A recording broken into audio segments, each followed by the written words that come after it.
Sandwich मेकरचा वापर न करता अगदी घरच्या घरी भन्नाट अशा अप्रतिम चवीचे सँडविच कसे बनवायचे ते आज आपण या व्हिडिओमध्ये पाहणार आहोत। याकरिता एका बाउलमध्ये किसून गाजर घेतलेला आहे, किसलेले गाजर, बारीक चिरलेली काकडी, बारीक चिरलेली कोबी घेतलेला आहे, बारीक चिरलेला कांदा, तसेच यामध्ये बारीक चिरलेला टोमॅटो सुद्धा वापरलेला आहे, पण तो या व्हिडिओमध्ये शूट झालेला नाही। त्यानंतर त्यामध्ये पिझ्झा मिक्स हर्ब घेतलेला आहे, 1 चमचा रेड चिली फ्लेक्स घेतलेला आहे, चाट मसाला आणि 2 चमचे मेयोनीज घेतलेला आहे। तुमच्याकडे जर घरी मेयोनीज नसेल तर मेयोनीज ऐवजी तुम्ही दुसरा पर्याय सुद्धा वापरू शकता। या ठिकाणी तुम्ही घट्ट असे दही सुद्धा वापरू शकता, जे आपण चक्का श्रीखंडासाठी जो चक्का वापरतो तो दह्याचा चक्का या ठिकाणी तुम्ही वापरू शकता। त्यानंतर सँडविच बनवण्यासाठी मी या ठिकाणी सँडविच ब्रेडचा वापर केलेला आहे आणि सँडविच ब्रेडचा ज्या काही कडा आहेत चारी बाजूच्या, त्या चारी बाजूच्या कडा मी अगदी सुरीच्या मदतीने व्यवस्थितपणे कट करून घेणार आहे। त्यानंतर कट केलेल्या सँडविच ब्रेडला मी अगदी बटर चाकूच्या मदतीने व्यवस्थितपणे पूर्ण ब्रेडला लावून घ्यायचा आहे पसरवून, जेणेकरून आपण यामध्ये सँडविच चटणी किंवा टोमॅटो सॉस जे वापरणार आहे ते डायरेक्ट ब्रेडच्या तळाशी जात नाही। त्यामुळे मी या ठिकाणी त्याच्यावरती जो लेयर आहे तो बटरचा वापरलेला आहे। त्यानंतर त्यामध्ये मी सँडविच चटणी लावलेली आहे।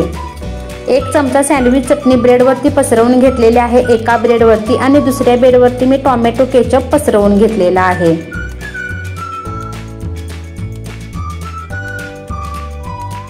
दोन्ही ब्रेडना अगदी सँडविचची चटणी आणि टोमॅटो सॉस मी लावून घेतल्यानंतर त्यामध्ये मी अगदी जे आपण स्टफिंग तयार केलं होतं भाज्यांचं ते अगदी व्यवस्थितपणे ब्रेडवरती पसरवून घेणार आहे। आणि त्यानंतर दोन्ही ब्रेड अगदी व्यवस्थितपणे बंद करून आपल्याला तव्यावरती मध्यम म्हणजेच एकदम मंद गॅसवरती थोडंसं बटर टाकून दोन्ही बाजूने अगदी अलटी पलटी करून आपल्याला हा सँडविच ब्रेड भाजून घ्यायचा आहे। ब्रेडला थोडंसं बटर लावून घेतलेलं आहे भाजण्यापूर्वी,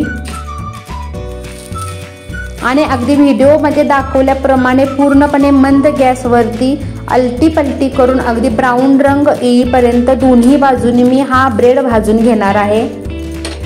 अगदी या ठिकाणी सँडविच मेकरच हवं याची काही गरज नाही आपल्याला, अगदी तव्यामध्ये सुद्धा अगदी रेस्टॉरंट स्टाईल सँडविच तयार होतं।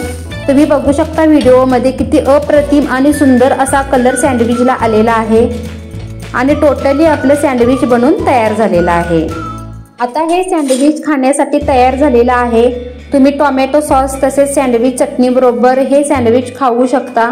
जर तुम्हाला सँडविच चटणी कशी बनवायची जर हा व्हिडिओ हवा असेल तर तो सुद्धा व्हिडिओ मी शेअर करेन।